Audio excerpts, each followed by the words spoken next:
I still remember the smell of polished oak the moment I stepped into my grandmother's old study, the desk towering before me like a silent judge. My name is Marisol Hawthorne, and until that morning, I believed I had nothing left worth fighting for.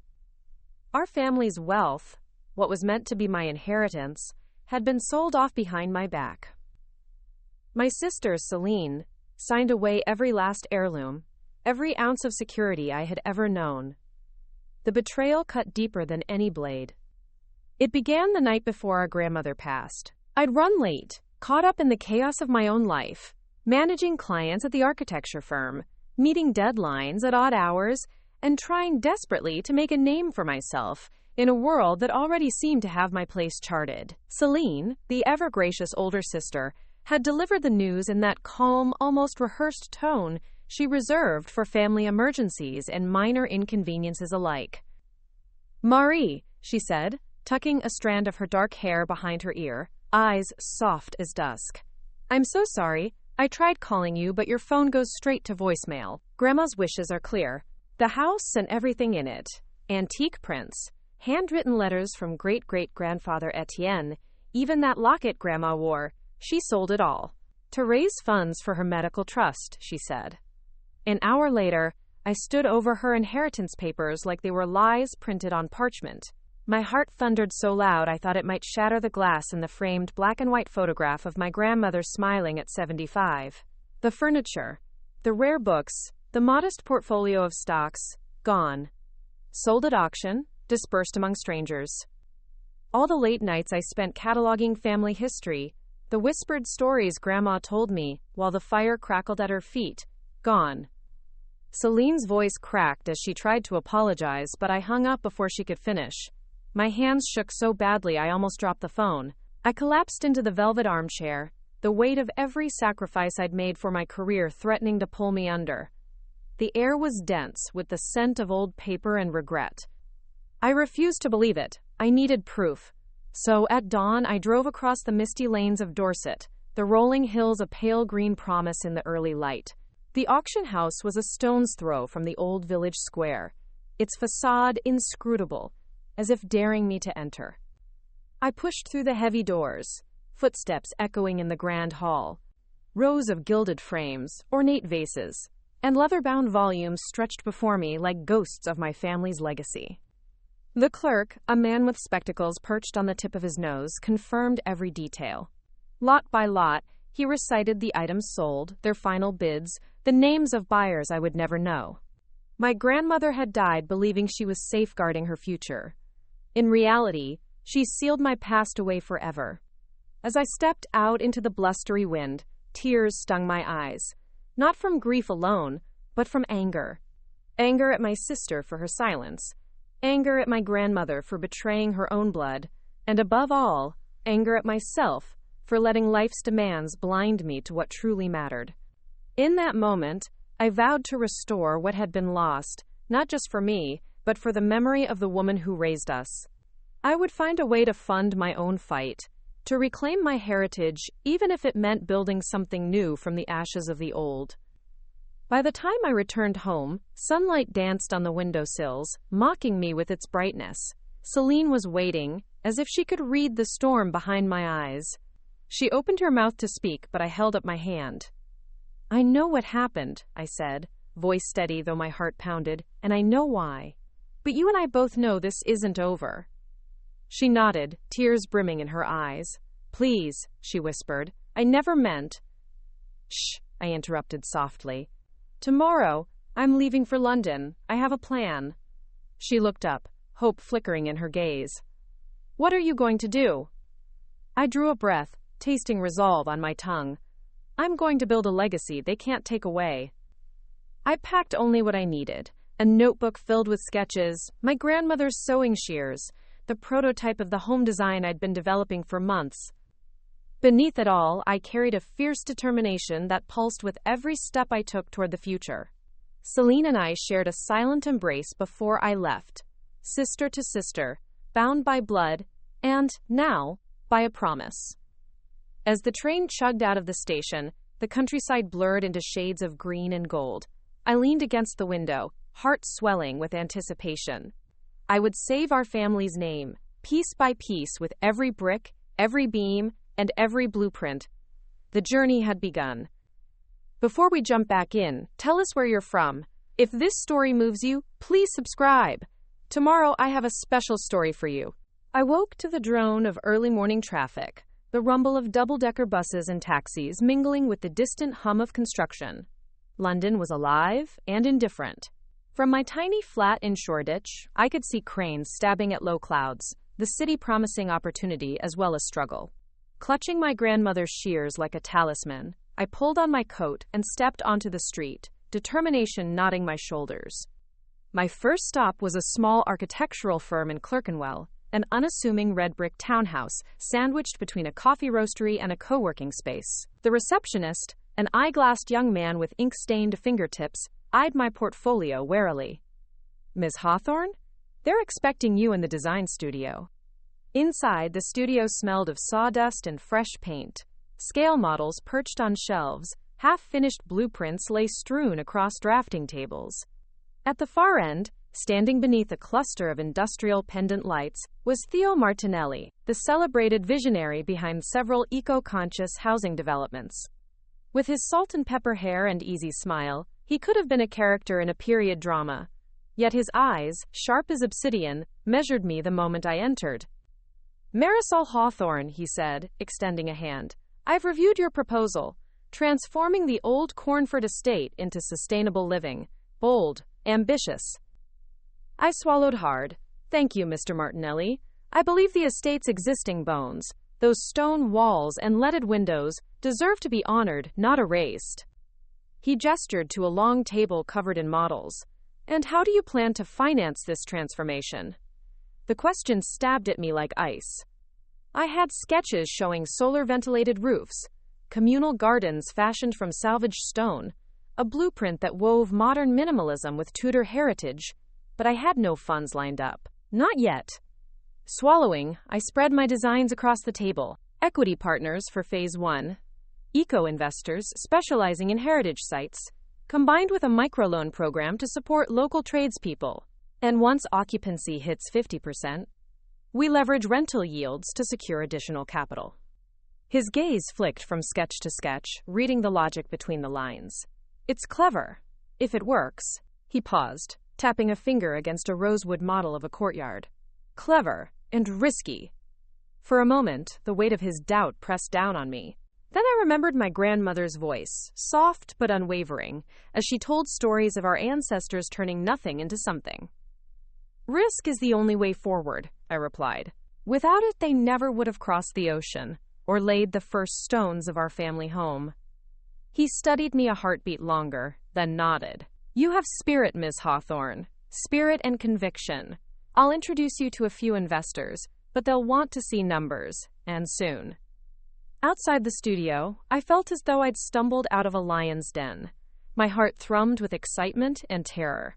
I had 10 days to secure at least £200,000 in seed funding, or the Cornford Estate's proposal would collapse. I spent the next hours navigating the tube, clutching my portfolio like a shield. Bankers and Savile Row lounges, angel investors and Shoreditch lofts. I pitched until my voice grew hoarse. Many smiles, many polite bows, and more rejections than I could count. Each no carved a hollow pit in my chest, but I forced myself to thank them and move on. By late afternoon, I found myself in a cramped cafe near King's Cross. I'd negotiated crumbs of interest, £15,000 here, £20,000 there, but the total was still far short. The smell of espresso and pastries mingled with the anxious buzz of my mind. If I didn't find a major backer by tomorrow, I'd lose the studio's support, and perhaps my last link to the Hawthorne legacy. Desperate, I sent a message to Celine, meeting tomorrow with top contender, £150,000 needed. We can't fail, no response. I tapped my pen repeatedly against the wood grain of the table, staring at a sketch of the estate's great hall, its vaulted beams reaching toward a glass roof. In my mind's eye, I could see families lounging on reclaimed oak benches, the afternoon sun filtering through angled panes. That vision was my fuel. Night fell and the city lights flickered on. I walked back toward Shoreditch, past hip eateries and neon-lit bars, feeling the hum of possibility. But as I neared my flat, my phone buzzed with an email that froze my blood. It was from the auction house. Subject: Urgent notice regarding lot 294, Hawthorne family heirloom. I opened the attachment. A photograph of a small, intricately carved wooden box I recognized at once. My grandmother's jewelry casket, the one she claimed she'd take to her grave. Beneath it, in stark digital font, 3 words: sold at auction. No, impossible. That box was meant for me. I'd left it in Celine's care, trusting she'd keep it safe. Panic flooded me, the earlier triumphs and disappointments washing away as a single realization sank in. Someone, somewhere, had taken the last piece of our family's tangible past. The next morning, I would have to decide, cut my losses and walk away from a dream, or risk everything for a chance to reclaim what was lost. And that, dear listener, is where we pause, standing at the edge of hope and despair, the choice mine alone to make. The next step could build a future, or bury me under the weight of regret. Cliffhanger: would I gamble all my fragile gains to recover that wooden box, my grandmother's heart in miniature, or continue to forge ahead with Cornford, knowing I would never truly be whole without it? Even before my eyes fully opened, I heard the rumble of determination echo through my mind. I pushed aside the rumpled duvet and rose, limbs heavy but spirit unmoved. Today would not be about deals or blueprints. Today would be about reclaiming what was rightfully mine. I brewed strong coffee and spread out my grandmother's letters across the kitchen table, her spidery handwriting looping with secrets, anecdotes, and pleas for us to honor our heritage. I traced the faded dates and margins, as if each stroke might whisper hidden clues. The jewelry casket's provenance had been meticulously recorded. Lot 294, sold at Sotheby's, London on the evening of May 15th. I committed the date to memory. Packing my satchel with gloves, camera, notebook, and my grandmother's shears, tokens of both creation and preservation, I stepped into the brisk morning. My destination, Mayfair, heart of the art world and auctioneering elite. If the casket still existed anywhere, it was likely in a private collection or passed into a secondary sale. At Sotheby's, the marble columns gleamed under chandeliers, and guests in tailored suits murmured behind flutes of champagne. I approached the information desk, heart pounding under a calm facade. Good morning. I'm researching Lot 294 from the May 15th Provenance Archives. Could I access the buyer's registry? The clerk, an impeccably dressed woman, raised a brow. The registry is confidential, I'm afraid. I nodded, handing over a letter of introduction I had forged from my grandmother's estate records. I'm Marisol Hawthorne. My great-grandfather bequeathed that casket to our lineage. It's of immense personal importance. Her gaze flickered to the letter, then softened. Wait here. She retreated behind a paneled door and returned with a slim volume stamped Confidential Registry. She flipped to May 15th and scanned her finger down the list. 3 names: a private collector in Zurich, a gallery in New York, and an enterprise called Aurelius & Company, based in Mayfair itself. Aurelius & Company, the final stop before global dispersal. I thanked her and left, mind spinning. The gallery stood in a narrow side street, its facade an unassuming brick veneer. Inside, under soft-track lighting, dozens of historical artifacts gleamed within glass cases. I asked to see the curator, stating an emergency private inquiry. Dr. Hugo Winsley appeared, tall, silver-haired, with a perfectionist's posture. He greeted me cordially, though his eyes were guarded. Miss Hawthorne, to what do I owe this visit? I unfolded the narrative. My grandmother's passing, my sister's betrayal, the casket sold at auction, and my desperate need to reclaim it. With each word, my voice grew steadier, conviction battering down his reservations. He pursed his lips. The casket is indeed here, recently acquired as part of an estate lot. However, it's now part of our private collection and not for sale. My chest tightened. Is there no way to secure a private sale? A loan?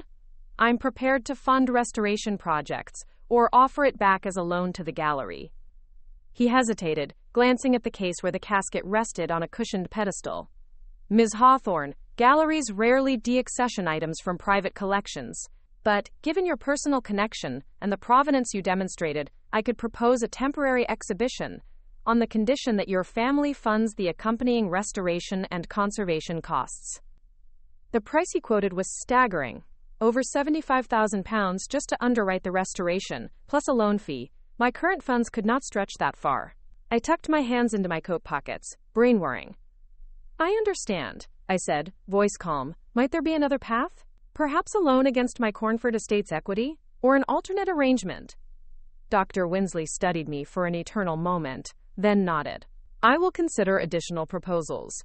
If you can present a consortium of backers willing to underwrite the exhibition and a purchase option, I'll reconvene. When I emerged into the Mayfair air, clouds had rolled in, casting a gray pallor over the streets. I ran my hand through my hair, anxiety and determination warring in equal measure. There was only one way forward. I needed a partner with deep pockets and a vested interest in heritage preservation. I pulled out my phone and dialed Theo Martinelli. He answered on the second ring. His voice, warm and unexpected, carried a question. Marisol, everything all right? I swallowed hard. Theo, I need help. Cornerstone Capital is ready to back Cornford Estates, but I need additional capital for a separate project. My grandmother's casket, it's personal. Silence. Then, meet me at the studio in an hour. Bring everything you have. Hope flickered as I hung up. I dashed through the drizzle toward the underground, the cityscape blurring around me. I was playing for far more than real estate now. I was playing for family, for history, for the soul of a woman who believed in me. And as I stepped onto the train, I knew this chapter would test every ounce of my resolve. Stepping off the tube at Farringdon, I could almost taste the tension in the air. The London rain fell in shards, pattering against my umbrella as I sprinted toward the red brick facade of Martinelli and Company. Studio. Inside, Theo's soft footsteps echoed in the cavernous workspace, framed by high ceilings and angular trusses. A single desk lamp illuminated the blueprints I had spread out. Two intertwined ambitions: Cornford Estates and the casket exhibition. Theo looked up from his monitor, eyes flicking between his mahogany desk and me. You look like you've wrestled a hurricane, he said, voice measured but warm. He slid a steaming mug of coffee across the table, the aroma rich with roasted beans and promise. I gathered my composure, laying out documents. The gallery's restoration estimate, my Cornford pitch deck with updated financial projections, and investor contacts who could bridge the gap. As I spoke, detailing each line item, his expression shifted from partner-like camaraderie to analytical scrutiny. His hand tapped a pen against the desk, a rhythmic question mark in motion. $75,000 for restoration, plus a 10% loan fee, $83,000. My voice was steady, though my mind raced. I've secured a conditional term sheet from Cornerstone Capital for the estate. They'll commit $150,000, contingent on our seed round closing this week. That leaves me $30,000 short, which I can cover personally if we firm up my gallery proposal. Theo's gaze narrowed. It's a tall order, balancing a heritage restoration loan with a real estate development. Both hinge on investor confidence. If one falls, both do. I nodded, jaw clenched against fear. But if we succeed, the synergy is powerful.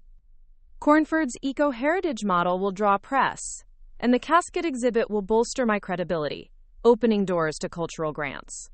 I can leverage that momentum to secure loans at favorable rates. He leaned back, folding his arms. Silence crackled between us like static electricity. Then he exhaled, a slow concession. All right, let's build a unified deck. We pitch both to a consortium, heritage funders, eco-investors, and cultural philanthropists. We frame it as a single mission, preserving legacy while forging tomorrow's sustainable communities. Relief and adrenaline coursed through me. We spent the next 6 hours drafting slides under the glow of tungsten bulbs, graphs mapping projected ROI, high-res renders of Trafalgar Court's solar-integrated roofs, mood boards blending Tudor stonework with living green walls. When dawn crept through the glazing, we had a compelling presentation that spoke to hearts and ledgers alike. Next came orchestrating the pitch meeting. In under 48 hours, we rallied an eclectic panel: Lady Imogen Whittaker, chair of the British Heritage Trust; Mr. Hassan al-Rashid, a venture capitalist with a penchant for ethical investments; and Dr. Lucille Benton, curator at the Victoria and Albert Museum. Each held sway over pockets deeper than any bank vault. The morning of the meeting, I stood at the foot of the boardroom table, palms damp despite my best suit's crisp lines. Windows overlooked St. Paul's Dome, London's guardian, as if the city itself watched my fate unfold. Theo introduced me, and I launched into the story: my grandmother's legacy, Celine's betrayal, the stolen casket, and the vision for Cornford Estates. I watched as Whittaker's silver hair flicked in the sunlight, Benton's pen paused mid-scribble, and al-Rashid's dark eyes measured each slide. When I reached the final frame, an elegant mock-up of the exhibition hall, the casket encased in velvet and glass, there was a pregnant silence. Then Whittaker spoke, voice soft but unyielding. "Miss Hawthorne, this is audacious. Heritage and sustainability intertwined. Your personal stake adds authenticity. I'm in, contingent on a co-funder for the restoration fee." Al-Rashid leaned forward, a rare smile touching his lips. "I'll match Whittaker's commitment. As for Cornford Estates, you've convinced me that eco-heritage is the next frontier. I'll underwrite your seed round." Benton nodded, pen tapping again. "And I can secure a grant from the Museum Trust for the exhibition's educational programming." I swallowed, voice trembling as I dared to believe. "Thank you. This means everything."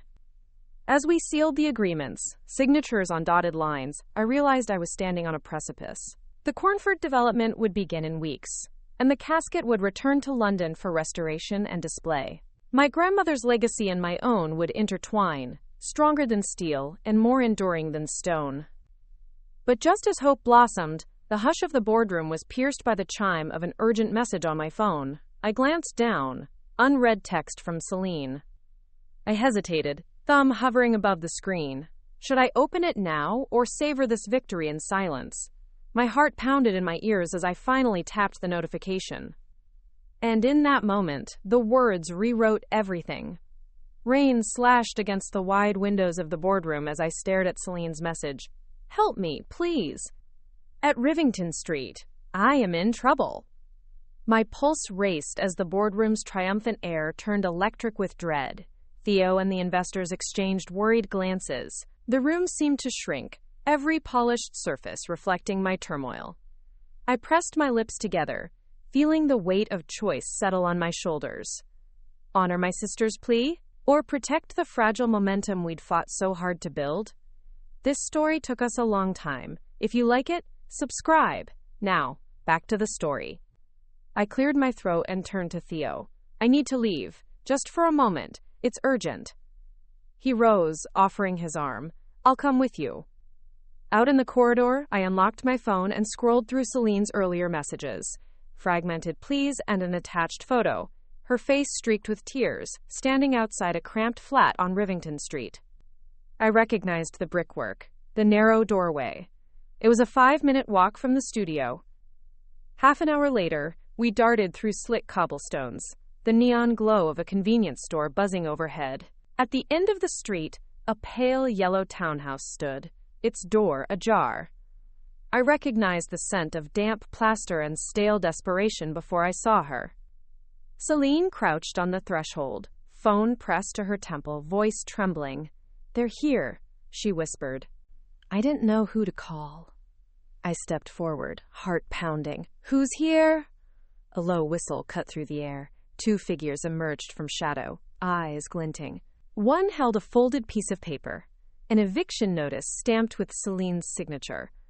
The other, a tall man with a conductor's baton beneath his coat, smiled with predatory calm. Realization crashed over me. Celine's betrayal wasn't the end of her story, it was the beginning of her nightmare. The heirs of our grandmother's trustees were reclaiming what they believed she missold. Our family home and every project intertwined with its legacy. They'd cut Celine loose when the auction drama drew unwanted attention, leaving her exposed.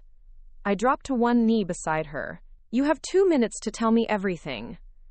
She gulped, voice thin. "They want the casket. They believe it holds documents proving the Cornford deal void, signed in my grandmother's trembling hand under duress. Without it, the court can overturn your funding." My vision blurred. Every step forward I'd taken, every investor promise, hinged on that casket storyline. If those trustee heirs got it first, they'd unravel everything. I stood, eyes blazing. "We stopped them here." Theo unfolded, revealing a sleek titanium baton. The broken conductor's baton, I realized, from my grandmother's long-lost music ensemble. He'd brought it in solidarity, a reminder of heritage's deeper notes. We advanced on the two men, heartbeats synchronized in the rain-soaked street. The first lunged, and Theo's baton cracked the night air with a ringing strike. I grabbed Celine, pulling her back as gravel spat beneath our feet. The second man hissed, "You think you can fight us?" I squared my shoulders, voice steady but fierce. "I will fight for my family's name, for every stone they've tried to steal from us." A flash of steel, a desperate scramble, and in that moment, I glimpsed a future not just of restored inheritance, but of unbreakable bonds. Cliffhanger. As the heirs closed in, the battered conductor's baton snapped, leaving us defenseless. And then, from the darkness, a familiar silhouette emerged, holding something gleaming under the street lamp's glare. The weak click of the front door echoed down the narrow corridor as the figure approached, umbrella dripping over the threshold of the yellow townhouse. Theo and I remained poised, hearts hammering. Celine crouched behind an overturned crate, eyes wide with fear. Step by step, the silhouette took shape. A tall woman with a long coat and a wide-brimmed hat drawn low over her eyes. In her gloved hand gleamed a small wooden box, the jewelry casket. My breath caught. Everything hinged on that moment. "Monique?" I whispered, disbelief warring with relief. The woman nodded, lips tilted in a knowing half-smile. "Monique Blackwood, our grandmother's longtime assistant, who had disappeared months ago under mysterious circumstances. She'd entrusted me with her grandmother's shears and prototypes at the start of my journey. Now here she stood, the casket reclaimed." Theo lowered his makeshift baton, relief and curiosity softening his face. "You got it back?" he asked quietly. Monique's eyes sparkled. "And I've learned much more. The casket isn't just filled with heirlooms. Inside, there's a sealed envelope, documents from our great-great-grandfather Etienne, detailing the legal loopholes grandmother exploited to safeguard the estate. Those trustees want it for their own leverage." She tossed the box to me. "Keep it safe." I caught it, palms trembling. The wood felt warm, ancestral. I glanced at the two men, now backing away, uncertainty etched on their faces. They eyed Monique with respect and fear. "Your business," one muttered, backing into the shadows before sprinting away. Celine emerged, knees knocking. I embraced her fiercely. "You're safe," I whispered, voice thick. Monique cleared her throat. "We're far from safe. Those documents are fire. If they leak, the trustees could not only seize what's left of the family assets but nullify any future claims." I looked at the battered baton in Theo's hand, then at my sister's tear-streaked face. "Then we move quickly. Back to the studio, secure the documents. Then, we finalize everything." Back at Martinelli & Company, the makeshift command center of blueprints and investor decks glowed under fluorescent lights. Monique placed the casket on the drafting table, and together we pried open the lid. Inside, nestled on a cushion of faded crimson velvet, lay the envelope, tied with a delicate ribbon and embossed with a wax seal bearing our family crest. With deliberate care, I broke the seal. The parchment within was brittle, inked in curly script. "By these words I bind the Hawthorne estate to its rightful heirs. Should any party contest the legacy, deliver this testament to the Court of Chancery, and let justice prevail." I traced the edges of the letter, tears welling. The wind howled outside, as if echoing my triumph. "This," I said, voice steady, "is our insurance." With documents in hand, we arranged a video conference with the trustees, Somerset Phillips & Company, and our legal counsel. Investors filtered into the studio, drawn by the urgency and significance of the moment. Cameras and phones flicked to life as we presented the letter, the casket, and the plan to transfer ownership back to the familial line. On screen, the trustee's attorney, a slick-haired man in pinstripes, paled. His lips quivered before he lifted his hands in feigned calm. "Miss Hawthorne, we see your point. However, legal processing will take time." I shared a knowing glance with Monique, then turned to the camera. Time is exactly what we need. Meanwhile, we request immediate provisional title to the properties tied to the estate in custody of the casket pending litigation. There was a moment of electric silence. Then, with a reluctant nod, the attorney acquiesced. "Very well, provisional transfers will be arranged." Cheers erupted in the studio as champagne flutes appeared, held aloft by our team. In that moment, I felt the weight of generations lifting from my shoulders. Celine clasped my hand, tears of relief shining in her eyes. But as the celebration swirled around me, I felt a shadow at the edge of my vision. Monique stared at the screen, lips pinched. "Something else?" she murmured. I followed her gaze to the lawyer's assistant, whose laptop sat open, exposing a folder titled Project Phoenix. My heart stuttered. "Project Phoenix," I repeated. Monique's eyes hardened. "A contingency plan. They intended to liquidate everything under the guise of redevelopment, bypassing all heritage protections. If we don't move fast, the process will begin before the court orders catch up." The room fell silent. Investors' smiles faded into concern on their screens. I squared my shoulders. "Then we accelerate. Theo, start the groundwork for Cornford Estates immediately. Monique, draft the motion to freeze any redevelopment until litigation concludes. Celine, gather the trustees' signatures for the provisional transfer." Within hours, Martinelli and Company buzzed like a beehive. Teams coordinated zoning inquiries, legal clerks drafted emergency injunctions, and our investors pledged additional funds to match any unexpected costs. I watched the mayhem with awe. We were turning crisis into advantage. As dawn's first light painted the studio's windows gold, I finally allowed myself to breathe. The casket rested securely in my arms. The documents lay ready for court. The estate's future was in motion. And yet, a quiet voice in my mind warned. True vindication required more than legal wins. It demanded restoration of trust, legacy, and family. Cliffhanger. As the sun rose over London, a knock sounded at the studio door.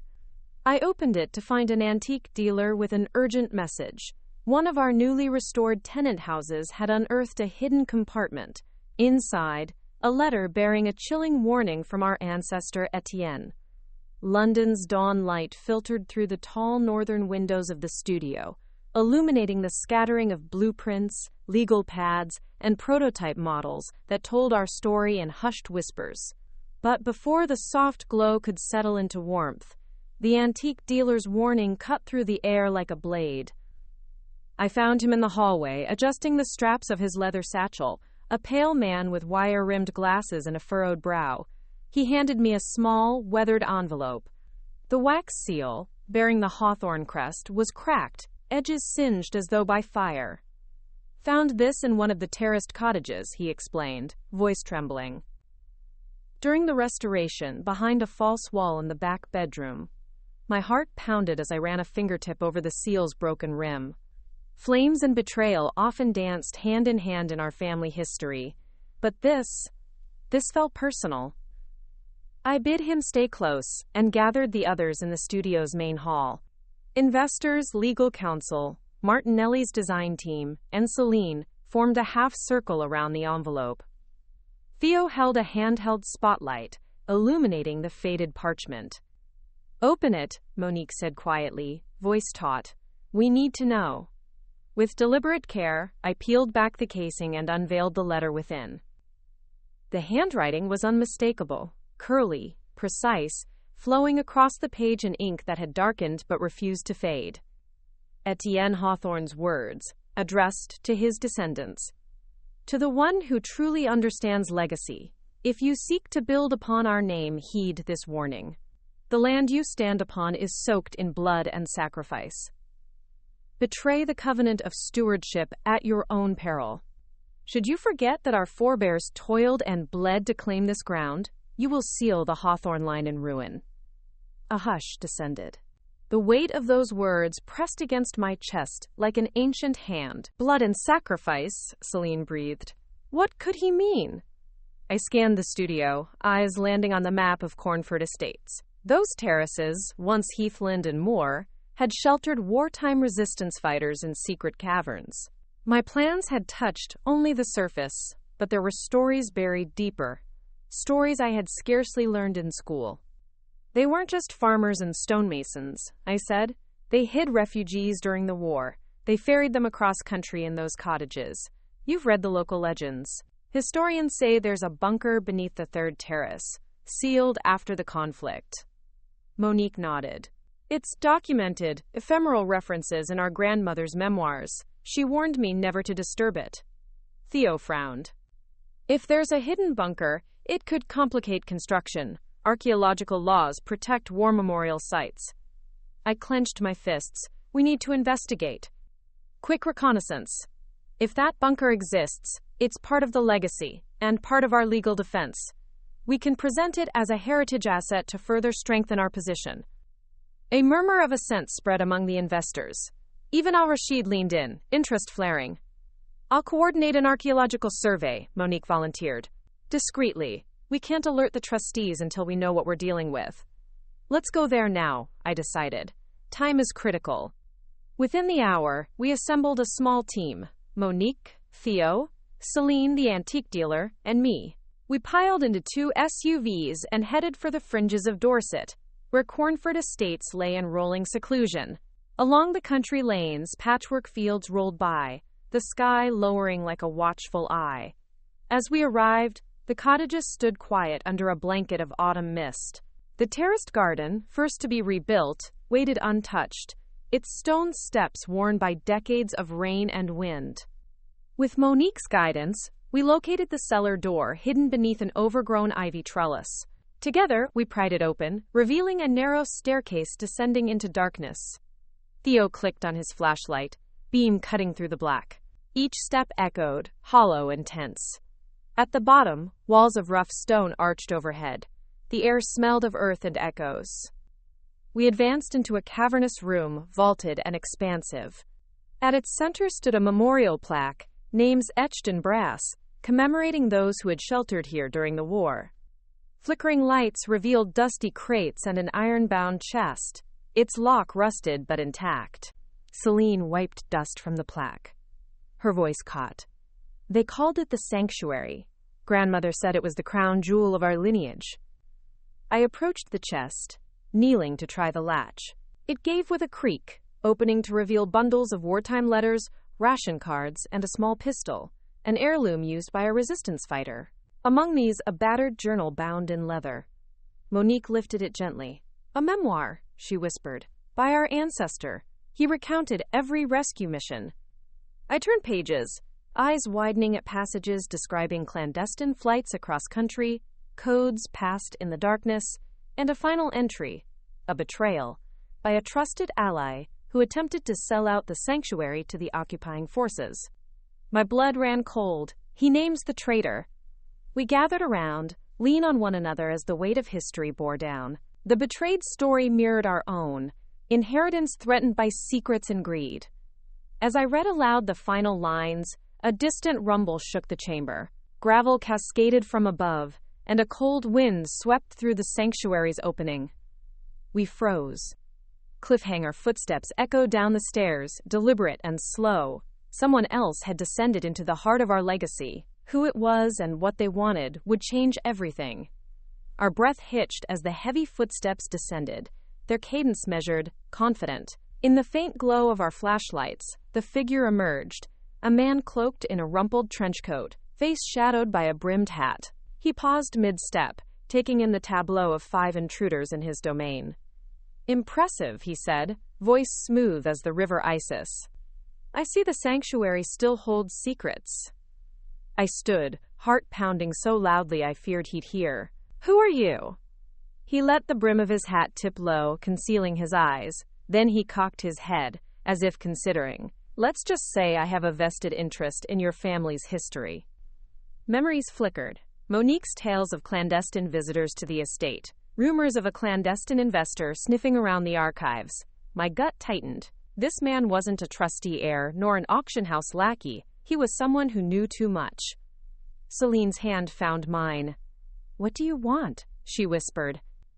He strolled forward, boots echoing. At his side, I noticed a leather satchel identical to the one the antique dealer carried. He opened it, revealing a dossier bound with a crimson ribbon, the same shade as the envelope from the casket. "I believe this belongs to you," he murmured, sliding the dossier toward me. I picked it up, recognizing my grandmother's crest embossed on the cover. I gingerly untied the ribbon. Inside, pages of meticulous notes, investment ledgers, and personal reflections. Entries from grandmother's private journal, chronicling her strategies to protect the Hawthorne line. There were schematics for the sanctuary, letters to Eurobond traders, and references to something called Project Umbra. I glanced up. "How did you get this?" His lips curved. "Let's just say I ensured certain documents were never lost." He looked directly at me then, voice lowering. Project Umbra was our family's contingency, an emergency fund. Hidden assets held offshore to bail out the estate in case of crisis. Monique exhaled. She never mentioned that. He shook his head. She feared its power. Umbra's resources could make or break a dynasty. I flipped through more pages. Bank account numbers, trust agreements, coded references to shell companies across the Channel Islands. Then, a final sheet underlined in red ink. Umbra activation. Upon proof of betrayal or imminent asset seizure, transfer all Umbra holdings to the inheritor in possession of this dossier. My blood ran cold. The man's smile widened. "You have the proof. With this, you can trigger Umbra's activation, release millions to safeguard Cornford and the sanctuary. But use it unwisely, and you could bankrupt every foe you face, including your own sister." Silence enveloped us. The weight of that power felt like standing at the edge of a cliff. I steadied my breath. "Why show us this?" He shrugged one shoulder. "Consider it a gift, but know this. Once Umbra is active, there's no turning back." He turned, footsteps rising, and ascended the stairs with the quiet dominance of a ghost. His departure left us shaken. In the flickering beam of Theo's flashlight, Celine's face was pale. "Is it real?" she asked. I secured the dossier under my arm. Every word. We ascended into the daylight, the mist still clinging to the cottages. The autumn air smelled crisp, as if heralding change. Back at the studio, we laid the dossier alongside the casket and Etienne's letter. Monique ran her fingers across the Umbra activation clause. "This could secure the entire estate," she mused. Theo nodded. "But it could also turn us into targets. Those trustees would come after it." Quote, I closed my eyes, feeling the echoes of our ancestors in every word. The choice was mine. Use Umbra to fortify our triumph, or trust in the slow but honest path of heritage and development. The horizon of Cornford Estates stretched before me, half-built but brimming with promise. Below it lay secrets buried in earth and ink, waiting to be unearthed. Cliffhanger. That night, as we finalized our plan, a cryptic message appeared on Monique's encrypted line. "Umbra has been compromised. They know. Act fast." Under the veil of night, the studio felt hollow, its bright plans and hopeful agreements now tainted by dread. Monique's finger hovered over the encrypted message. "Umbra has been compromised. They know. Act fast." I paced beneath the high windows, the shadows of blueprints dancing across the floor. The weight of choices threatened to crush me. The trustees, emboldened by the letter and casket, now sought Project Umbra. If they seized those hidden assets, they could undo every victory we'd fought for. My gut shouted, we had to activate Umbra now, before the trustees found the offshore accounts. But the dossier warned, once activated, there was no turning back. It would pour millions into our coffers, but also paint a target on our backs. I turned to Celine. Her eyes were hollow, guilt and fear intermingled. "We do it," she whispered. "We have to." Theo and Monique exchanged a glance. The room fell silent, anticipation coiling in the air. I exhaled. "Fine, but only with conditions. We funnel Umbra funds directly into Cornford's Heritage Trust and Sanctuary's Preservation Fund. transparent channels that honor our family's name. No personal gain. Monique nodded, voice steady. I'll draft the activation clause tonight. Theo placed a hand on my shoulder. We'll secure it. Moments later, Monique's laptop glowed with lines of code and legal text. Together, we authenticated the dossier, cross-referencing bank signatures, master keys, and digital tokens. My heart pounded as I hit execute. A cascade of confirmations, accounts unlocked, transfers initiated. A hush fell as screens pulsed green. We'd done it.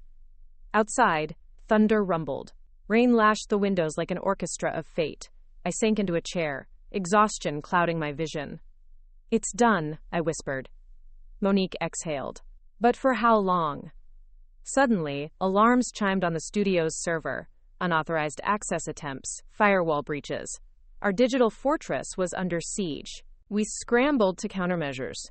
Theo rerouted servers. Celine and Monique locked down accounts. I focused on securing the key data. Minutes blurred. The storm outside intensified. Inside, the storm of cyberwar threatened our dreams. Then, a flash of relief. Connection lost on the intruder's end. They'd been repelled. Panting, we slumped amid cables and screens. The Umbra funds had arrived in our trust account, enough to finance Cornford's completion and reinforce the sanctuary's structures. But as dawn broke, the phone rang. The caller ID showed Somerset Phillips and Company. I answered. The attorney's voice was calm, chilling. We appreciate your prompt action. But Umbra's activation was premature. The trustees are moving to petition an injunction, claiming fraud. My chest tightened. You knew about Umbra. He chuckled softly. Of course, your ancestors documented everything. Expect a court order within 24 hours. He hung up.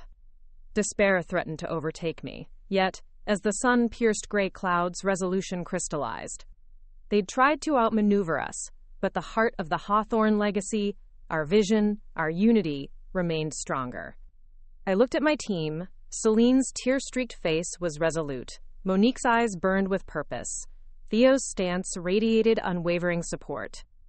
We have one day, I said, to finalize Cornford's tenancy agreements and heritage listings, secure the grant from the V&A, and file our counterpetition. We move now. They nodded. Together, we turned back to the blueprints, the screens, the codes, every tool at our disposal. The trustees might have the law on their side, but we had something stronger. Our family's legacy, restored and reborn. Cliffhanger. As we raced against the clock, a message pinged on my personal line. Celine's lawyer had discovered a missing clause buried in our grandmother's will, one that could invalidate Umbra itself. The courtroom was silent except for the soft creak of the judge's bench. Outside, a storm raged, thunder echoing the turmoil in my chest. I stood at the center of this chamber, the dossier under my arm, the weight of my grandmother's will burning like a brand against my skin. The gallery of Somerset Phillips & Co.'s legal team glowered from behind their polished oak table, their barristers' robes draped like armor. The judge peered over his spectacles, voice measured. Ms. Hawthorne, you have presented evidence that Umbra was activated under your instructions. The trustees contest its validity, citing a missing codicil in your grandmother's last testament. How do you respond? I swallowed, summoning every ounce of conviction. Your Honor, I ask permission to present the codicil now. Somerset Phillips' lead counsel, Ms. Davenport, pursed her lips. Objection, Your Honor. There has been no prior mention of such a document. This is improper and prejudicial. The judge narrowed his eyes. Ms. Hawthorne, the court will allow a single witness to testify regarding the existence of the codicil. Proceed. My heart thundered as Celine stood beside me, pale but resolute. She handed me a worn envelope, embossed with our family crest. The same emblem that had dominated my every waking thought since this began. Your Honor, I said, voice unwavering, this codicil amends the will to grant Umbra activation authority exclusively upon presentation of this sealed document, held by my great-uncle's direct descendant. I turned to Celine. Will you verify its authenticity? She nodded, lips trembling. I witnessed her signing. I was there. Celine's testimony was simple. but it cut through the courtroom's tension like a blade. Ms. Davenport rose to cross-examine, but Celine's sincerity rendered her attempts feeble. The judge's gavel rapped lightly as he called for the envelope to be opened. With trembling fingers, I peeled back the seal and produced a small parchment, inked in delicate script. My eyes scanned the lines, the codicil clearly stipulating conditions for Umbra's use, signed and witnessed, proof of my rightful claim. A murmur rippled through the room. Somerset Phillips barristers exchanged hurried whispers, their strategy unraveling. The judge examined the document, then looked at me, stern eyes softening. Ms. Hawthorne, the codicil is valid. Umbra activation stands. The trustees' council may file an appeal within 7 days, but for now, provisional approval remains. Relief flooded me like sunlight after storm. Celine exhaled, and I finally allowed myself a smile, wary but genuine. Outside the chamber, cameras flashed as investors and press gathered. I posed with Celine and Monique, knowing this moment would define our future.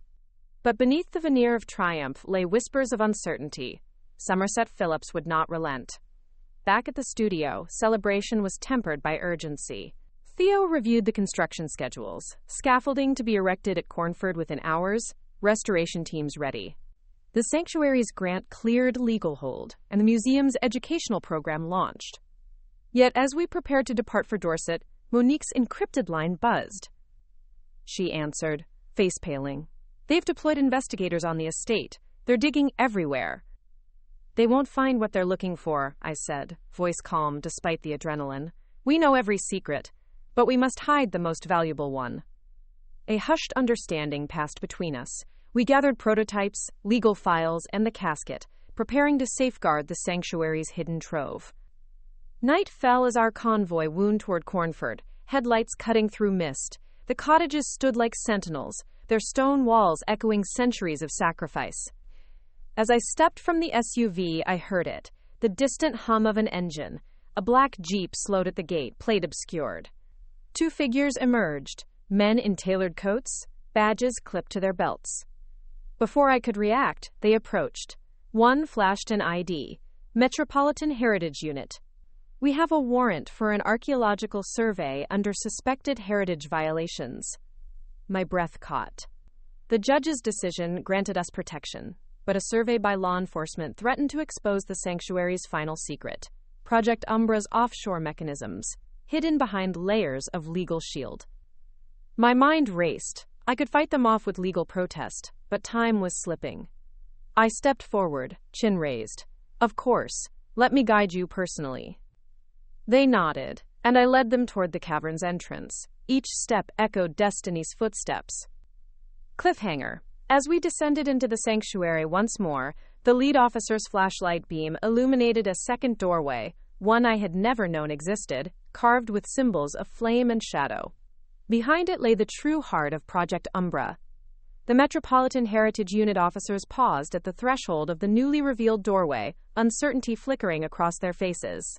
The symbols, etched in stone, glowed faintly in the beam of my flashlight, interlocking flames and crescent moons, an emblem I recognized from my grandmother's personal diaries.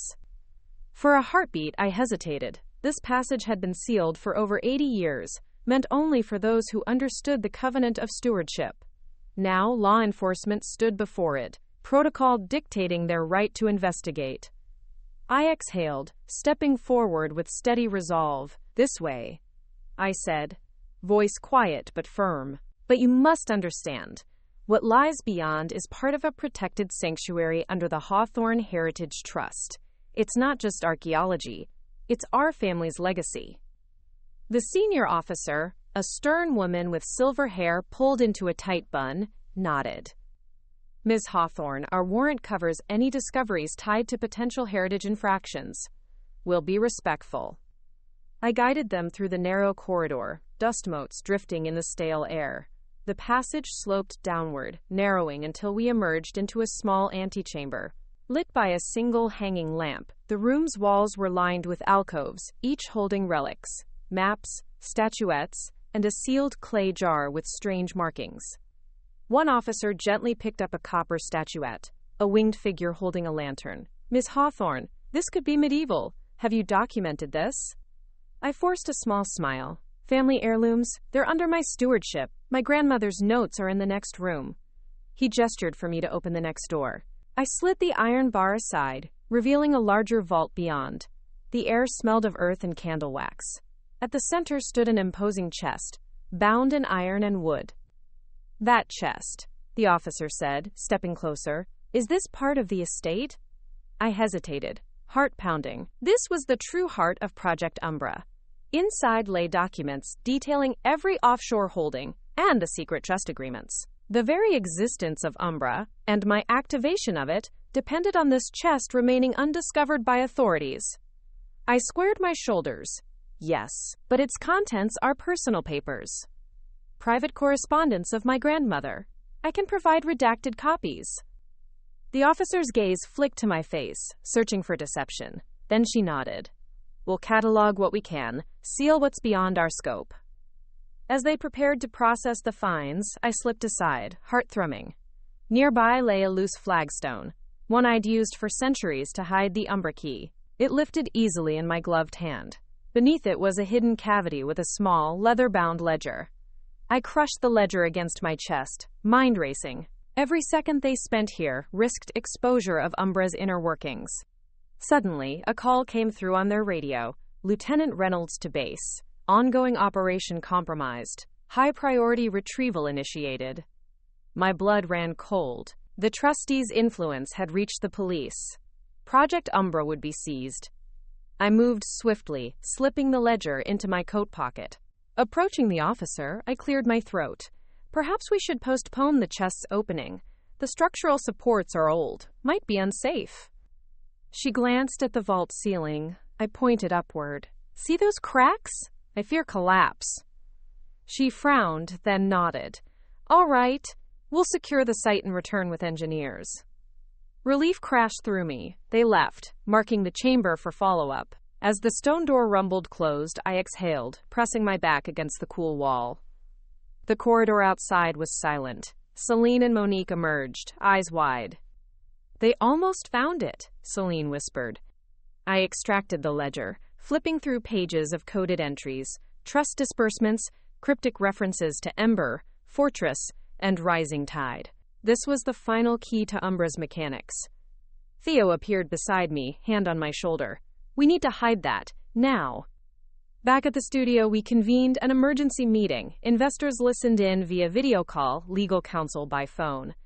I revealed the ledger's existence, the police's intervention, and the urgency of safeguarding Umbra's core. We have to decentralize, I announced. Split the ledger into pieces, hide them among separate vault locations. Cornford's Trust Archive, Monique's secure facility, and Theo's firm. Monique nodded. I'll handle the archive transfers under diplomatic cover. Legal can draft the agreements. As midnight approached, we enacted the plan. Celine and I drove to an unmarked storage facility, depositing her ledger fragment. Theo coordinated with his firm's secretive vault network, and Monique oversaw the digital backups with encrypted MAT files. By dawn, Umbra's heart lay scattered, unreachable unless all pieces were reunited, a safeguard against any single party seizing control. I collapsed at my desk, exhaustion and relief mingling. We'd protected our legacy once more, but at what cost? The weight of secrets had fractured our unity. Then, an email notification from Somerset Phillips' private counsel, drafting a challenge to the codicil's legitimacy, citing procedural errors. I stared at the screen, heart sinking. The storm was far from over. Cliffhanger. As I read the counsel's claims, Celine burst into the studio, breathless, clutching a file stamped Top Secret. Inside, photographs of Monique and Theo meeting in a private room, negotiations whispered in the dead of night. Beneath the stark studio lights, I stared at the photographs Celine thrust into my hands. Grainy but damning images of Monique and Theo in a clandestine meeting with a figure I recognized too well, Lord Whittaker, chair of the British Heritage Trust. Whispers of grant quid pro quo floated on those photographs. My chest tightened. If investors believed Monique and Theo had manipulated Whittaker for personal gain, our entire consortium could collapse. I drew a breath, steadying my thoughts. We had to navigate yet another betrayal, this time within our own ranks. But the stakes were too high. The final stretch of Cornford's development loomed. The sanctuary's preservation hung in the balance, and the trustees' legal assault pressed closer. I tapped the first photograph, voice cold. We confront them at dawn. Everyone meet in the gallery hall. The night stretched on with hushed debates, strategic plans scribbled on blueprints, and heated whispers. As dawn approached, I prepared to face our allies turned suspects, determined to preserve the unity that had carried us this far. Cliffhanger. When Monique, Theo, and Lady Whitaker gather in the gallery hall, I must expose their secret deal, or risk losing everything I've built and betraying the woman who saved my family's heritage. The gallery hall was bathed in pale morning light as we assembled, Monique's eyes downcast, Theo's jaw clenched, and Lady Imogen Whitaker's posture regal but unreadable. Between us lay a long oaken table, strewn with architectural models, legal briefs, and the photographs Celine had uncovered. I felt every heartbeat in my throat as I took my place at the head of the table. Investors hovered beyond the glass partition, eager for the next chapter of Cornford Estates, oblivious to the storm brewing inside. I held up the photographs. Before we celebrate the final phase, there's something we need to address. My voice cut the silence like a scalpel. Monique's eyes snapped up, trembling. Theo's facade faltered, and Lady Whitaker's cool gaze flickered to her gloved hands. The room pulsed with tension. I set the images on the table. Monique and Theo flanked Whitaker in a private room, the three of them leaning in over a document marked, Grant Agreement, British Heritage Trust. The caption on my phone read, 9:47 p.m. 2 nights ago. I leveled my gaze at Monique. Care to explain what was discussed here? Her shoulders slumped. Marisol, it wasn't what it looks like. Her voice broke under scrutiny. I turned to Whitaker. Lady Whitaker, you pledged philanthropic support for the sanctuary's educational program. These photos suggest you negotiated a personal consulting fee for yourself and Monique, separate from the grant. She swallowed, lip quivering. That's correct. Gasps echoed in the silent hall. Theo leaned forward. That's a misrepresentation. We sought her advice on tourism outreach, compensation standard in the field. It had no bearing on the grant's conditions. I pressed on. Then why the secrecy? Why conduct this arrangement away from the board and our legal counsel? Whitaker's gaze flicked from me to the investors looking on, doubt creeping into their expressions. We wanted to ensure the program's success before burdening the board. It was a provisional agreement, never finalized. She forced a smile. All funds will flow through the trust, as intended. Silence followed. I felt the weight of every choice I'd made, trusting my allies, driven by a personal mission that now threatened to unravel. I clenched my fist. Transparency was our foundation. We built Cornford on the promise of heritage and integrity. If the grant's legitimacy is in question, so is our entire project. I paused, letting the accusation hang. Investors shifted uncomfortably. Celine's hand on my arm offered silent support. My resolve solidified. Here's what happens now, I said, voice cold yet resolute. Monique, you will disclose all communications related to this agreement. Theo, you will step down temporarily from our steering committee until a full audit of your firm's activities is completed. Lady Whitaker, you will recuse yourself from decisions regarding the sanctuary until the trust's board reviews and ratifies your proposal publicly. Whitaker's color drained. You can't ask me to step back. My support is vital. I met her gaze unflinchingly. Vital doesn't override accountability. She bowed her head, stiff with fury. Theo's shoulders slumped. Monique's breath caught. Before anyone could react, Celine stepped forward. Marisol's right. We fought too hard to let personal ambitions erode our mission. We need a transparent path forward. She turned to the investors beyond the glass. You invested in our vision, not in hidden negotiations. We owe you honesty. A hush fell as investors conferred in low murmurs. The chief financier, his silver beard catching the light, finally nodded. We stand with integrity. If these measures ensure our project's authenticity, we support them. Around the room, head nods confirmed. I exhaled, part relief, part sorrow. The internal betrayal had been confronted, but the fractures ran deep. As we prepared to rebuild trust, a low chime echoed from my phone. I glanced down. A secure message from Somerset Phillips' lead counsel. I opened it, heart pounding. The subject line read, "Legal notice, emergency injunction." And the attachment, a copy of Lady Whittaker's provisional agreement, notarized and filed in Chancery Court at midnight. Cliffhanger. The ink hadn't dried before the injunction was in effect, halting all work on Cornford Estates and freezing the sanctuary's funds. As the gavel fell, I realized our fight had just returned from the graveyards of history with vengeance. The legal injunction hit us like a tidal wave. Within hours, construction sites were served stop work orders, equipment lay idle in mud, and the sanctuary's conservation fund was frozen by court mandate. I stood on the damp earth of Terrace 3, rain washing over the half-built foundations, heart pounding. The dream we had built with blood and sacrifice lay in limbo. Now came the hardest test yet. With our investors forced into silence by the court's order, I had to rally an unlikely coalition. The local residents whose lives Cornford would transform, historians who revered the sanctuary, and even former adversaries among the trustees.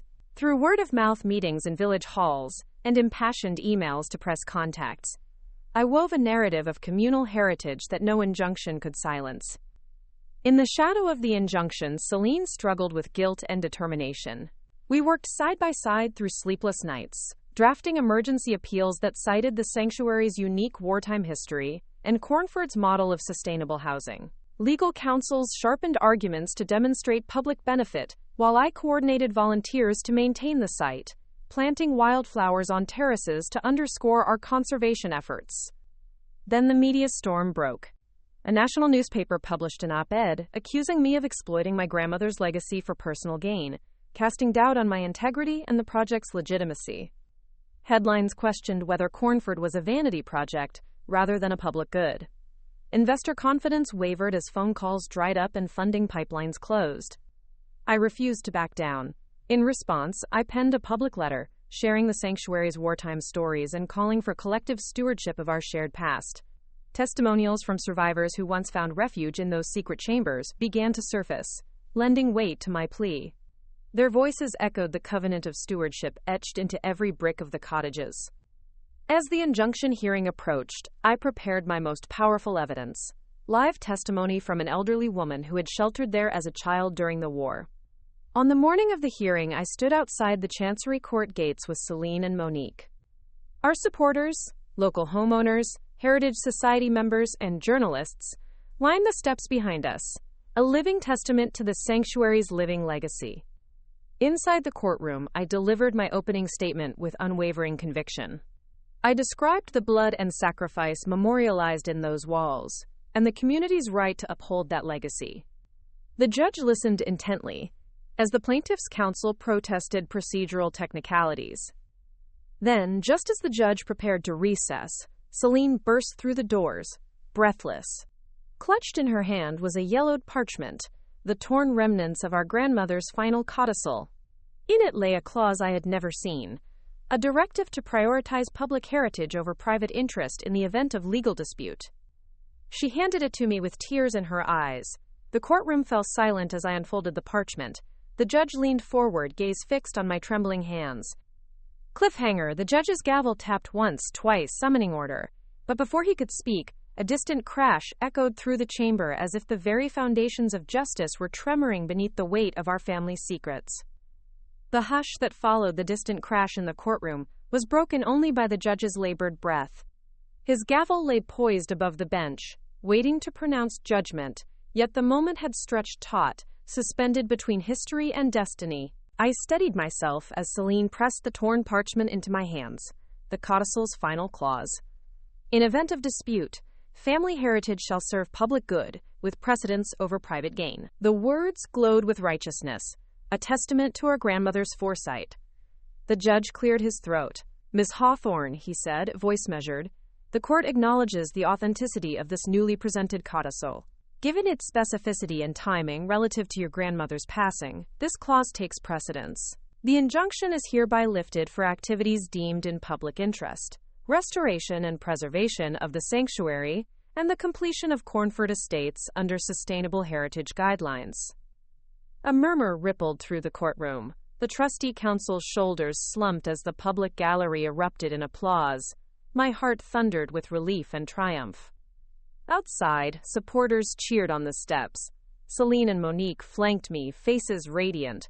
But as we stepped into the sunlight, I knew our journey was not finished. The storm of legal battles would continue, but the immediate crisis had broken.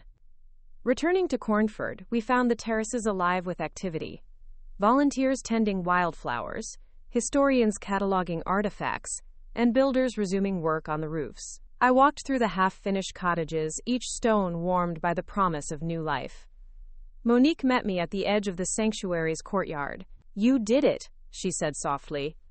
I placed the codicil in the protective box alongside the casket. "We did it," I corrected, glancing at the familiar spaces that had sheltered so many. "Our family's legacy is secure." Celine joined us, eyes shining. "And tomorrow?" she asked. I turned toward the horizon, where the sun dipped behind the rolling hills. "Tomorrow," I replied, "we build the future they deserve."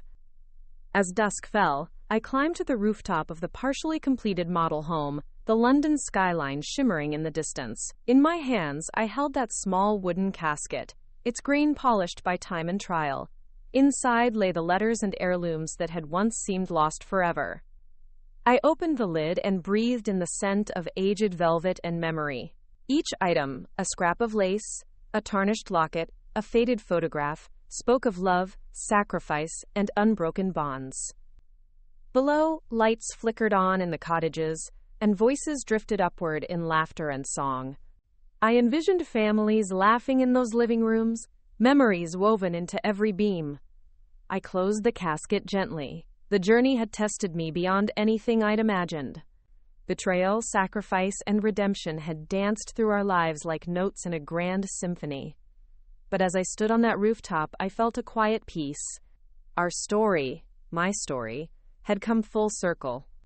From the auction house's cold halls to the hidden bunker's echoes, from courtroom battles to sunrise on the terraces, we had reclaimed not just inheritance, but purpose. And in that purpose lay the promise of tomorrow.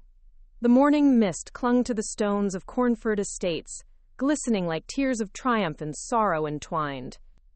I watched from the porch of the model home, its walls humming with unfinished promise. Around me, the world stirred. Workers exchanging tools for laughter, historians guiding tours of the sanctuary's reopened chambers, and descendants of those who once took refuge in the hidden bunker standing in silent reverence. I clasped my sister's hand, Celine's warmth anchoring me amidst the dawn's hush.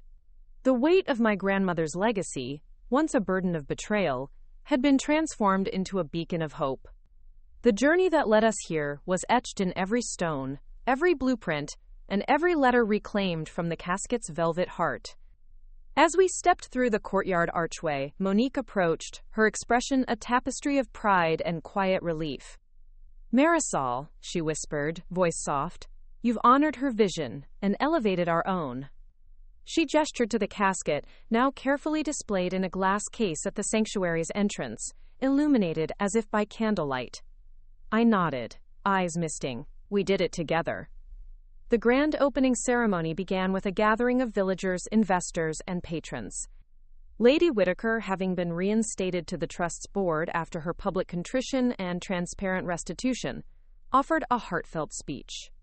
She spoke of stewardship, integrity, and the enduring power of family bonds. But the most poignant moment came when I was invited to speak. I stepped forward, the assembled crowd's anticipation a palpable current. In my hand, I held a folded piece of parchment, the final letter from my grandmother addressed to me. I unfolded it, the paper crackling like distant laughter. Her handwriting danced across the lines. "To my grandchildren, may you build with courage, honor the past with humility, and weave tomorrow's stories with compassion. The Hawthorne legacy lives in your hearts, greater than any stone or ledger." Silence hung, broken only by the wind's gentle sigh. I raised my voice, steady as the sunrise. Grandmother believed in us, in the power of what we could build and what we could preserve. Today, Cornford Estates stands as a testament to her faith. The sanctuary's walls echo with the courage of those who hid within them, and the cottages breathe with life once more. This is more than a home, it is a promise. Applause rippled through the crowd, a wave of shared triumph. Later, as the ceremony faded into evening's embrace, Celine and I wandered the terraced gardens, now awash in lantern light. Petals drifted across our paths, patterns of inheritance scattering like a blessing. We paused beside the oldest oak, its trunk scarred by time yet steadfast. Celine leaned her head against the bark, voice thick with emotion. We've come so far, but our story is just beginning. I smiled, hand brushing the tree's rough surface. Yes. I looked back at the cottages, their windows glowing with the warmth of families forging new memories. Tomorrow, we continue building, but tonight, we remember why. Under a sky peppered with stars, I opened the casket one last time, letting its heirlooms speak in silence. The locket, the letters, the faded photograph. They were more than relics. They were reminders of roots deep enough to weather any storm. As I closed the lid, a hush descended on the garden. The lanterns flickered, and somewhere in the distance, an owl called, a sentinel of night, keeper of secrets. I inhaled the scent of earth and memory, heart full. The final chapter of this inheritance saga had been written with grit, grace, and unbreakable bonds. 2 more great stories are next. Don't miss them. Subscribe and turn on notifications.